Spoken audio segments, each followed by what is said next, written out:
name's Tim Kenlan. I'm the principal trumpet in the Mid-Coast Symphony as well as the president of the board of directors. Mahler's Second Symphony, known as The Resurrection, is among my favorite orchestral works. It's an absolutely monumental piece. It's just huge in scope, length, and just the variety of things that a listener gets to hear and experience in this piece. It runs the gamut from loud, bombastic moments to really quiet, tender, intimate moments. And it's just a beautiful piece, some of the most beautiful moments in classical music, and it's very emotionally satisfying to listen to and also to play. What's so attractive about Mahler in general for trumpet players is there's lots of fantastic writing for the trumpet parts. They really stand out in the orchestra in many of Mahler's works. In the second in particular, we have a lot of trumpets in this piece. In most orchestral repertoire, you might have 2, maybe 3, maybe 4 trumpets. We're going to have 10 trumpets in this piece. And putting something together, making music with that many people is really satisfying in these big, beautiful organ-like chorales where Mahler really wrote the brass as kind of one instrument, and the chorales that you'll hear throughout the symphony in the brass, as well as some of the larger moments, are just really satisfying to play. Really, they're technically challenging, requires a lot of endurance to play, but boy, they sound great when you play them.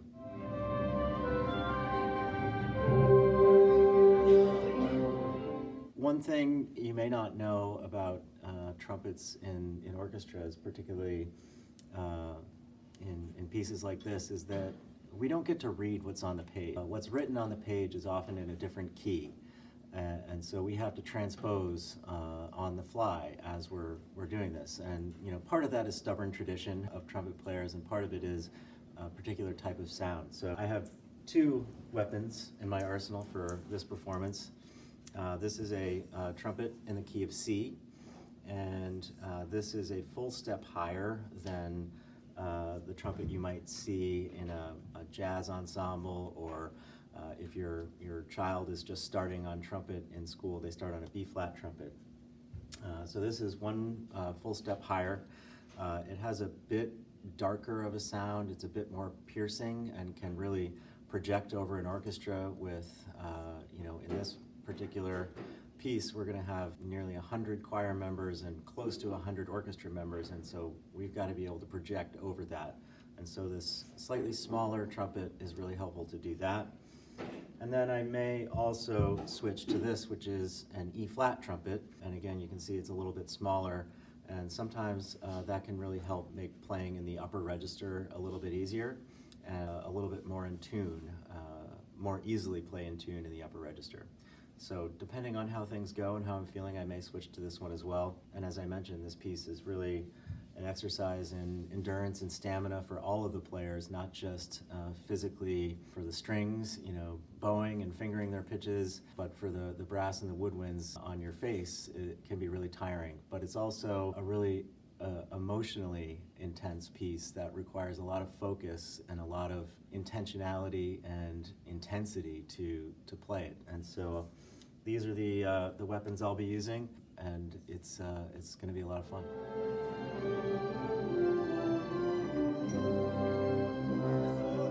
There's actually an offstage brass. There are 4 offstage trumpet parts and 4 offstage horn parts, as well as some offstage percussion. And Mahler, in particular, used a lot of offstage brass in many of his pieces. And in this particular piece, there are these fanfare passages in the last movement, and the effect I think that Mahler was going for was to have the audience sort of suddenly experience this otherworldly sound that is literally coming from another space, but intended to sort of feel perhaps a bit ethereal and otherworldly, which really fits in with the narrative of the piece, the theme of struggle, of life and death, and then ultimately resurrection. And so that's one way to get the audience to get out of focusing immediately on the stage in front of them and have a little surprise, a little jolt from off stage that brings you into a broader view of, or a broader soundscape of what we'll be performing.